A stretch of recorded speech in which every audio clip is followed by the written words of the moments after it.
আমার বাবার কথাটা সত্যি হইল। আমার বাবা বলছাল বিদেশে আসার আগে যে তুমি তো গেতাই চাও মা, ফিরে আইসা আর আমারে পাইবা না। কথাটা কিন্তু সত্যি হইল। আসসালামু আলাইকুম প্রিয় দর্শক বন্ধুরা, আশা করি সবাই ভালো আছেন, আমার মতন না। তো আমি হতভাগা, ভালো না। তো আমার বাবা তো খুবই অসুস্থ ছিল।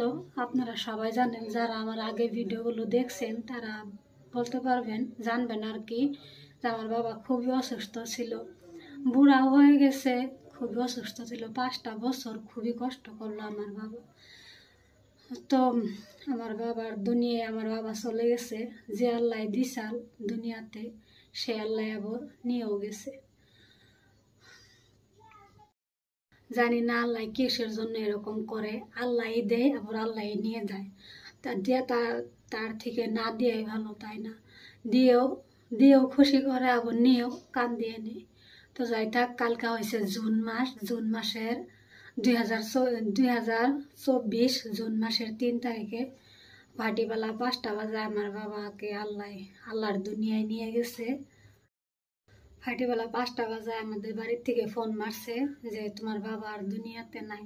তার আগে খুব অসুস্থ ছিল, 2 দিন মাত্র অসুস্থ হয়ে পড়ে আসছিল, একদম জবান টবান বন্ধ হয়ে আসছিল। তো বলছাল আমাকে যে যদি আইতে পারো আসো, একদম জবান বন্ধ হয়ে গেছে, দেখতে পারো না এই বাড়ির লাশ, এরকম ভাবে বলছাল বাড়ির মানুষ। তো আমি বলছি আর আছে আমার মাত্র 10 দিন। 13 তারিখে তো আমার ফ্লাইট আছে, আমি তো 13 তারিখে চলেই যাব। আর আমার বাবা তো 3 তারিখেই নিয়ে গেল আল্লাহ। তো আজকে 4 তারিখ, কালকে খবর পাইছি আর কি আর বাবা নাই। তো কালকে আর আপনাদেরকে বলতে পারি নাই, বলার মতো অবস্থা ছিল না। তো আজকে একদমই যে রাত্রে আপনাদেরকে বলতেছি। এখন হয়তো 7টা বাজবে, 4 তারিখের 7টা রাতে এরকম বাজবে। এখন ভাবছি যে যদি বাড়িতে যাই, আমার বাবাকে যদি ভিডিও করে না দেখাই, তাহলে তো আপনারা বলবেন যে তোমার বাবাটা কোথায় গেল। তো তার জন্য ভাবছি যে সবাইকে বলে দেওয়াই ভালো। তো আমার একটাই দুঃখ, আমার বেশি দুঃখ নাই, একটাই দুঃখ যে আর 1টা সপ্তাহ আছে আমার বাবাকে আমি দেখতে পারলাম না। টিকিট কাইটাও এতটা বছর দেখলাম, সারা বছর দেখলাম, আর এই 10টা দিনের জন্য আর বাবাকে আর দেখতে পারলাম না। এটা আমার খুবই মনের ভিতরে আঘাত লাগছে যে 10টা দিন আল্লাহ আমাকে দেখাইলো না। তো জানি না আল্লাহর কাছে আমি কি ভুল করছিলাম। আল্লাহ আমাকে 10টা দিন আমার বাবাকে রাখলো না, নিয়ে গেল। তো যাই থাক, আপনাদেরকে একটাই কথাই বলাই যে আমার বাবা যেখানে থাক, আল্লাহর দুনিয়ায় থাক, যেখানে থাক, আল্লাহর তো আল্লাহ নিয়ে গেছে। তো আপনারা সবাই দোয়া করবেন যে আমার বাবা দুনিয়াতে অনেক কষ্ট করে গেছে। আগেকার মানুষ 5-6 জন ছেলে সন্তান পালতে কতটা কষ্ট করতে হয়, সেটা তো আর বলার মতন ভাষা নাই।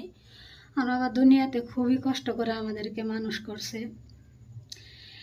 খাবার ছিল না, মানুষের বাড়িতে কাজ করে আয়না খাওয়াইছে আমাদেরকে। তো যাই থাকে, এগুলো কথা আর মনে করতে চাই না। এগুলো কথা মনে করলে মনের ভিতরে আঘাত লাগে। তো আপনাদেরকে একটা কথাই বল, আমার বাবার জন্য দোয়া করবেন যে আল্লাহ বেহেশতের জন্য দেয়, বেহেশতের বান্দা বেহেশতে দেয়, এটা আপনাদের কাছে চাওয়া। তো কথা বলতে গেলে ভালো লাগে না বুকের মধ্যে।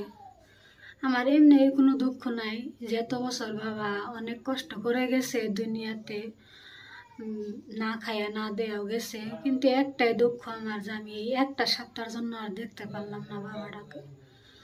আর বাবা ডাক দিতে পারবো না, বিছনা খালি করে থুয়ে চলে গেছে দুনিয়ায়। তো যাই থাক, কিছু বলতে চাই না। আমার বাবার জন্য আপনারা সবাই দোয়া করবেন যেন আমার বাবা বেহেশতের বান্দা বেহেশতে যায়, এটা আপনাদের কাছে চাওয়া। তো সবাই ভালো থাকেন।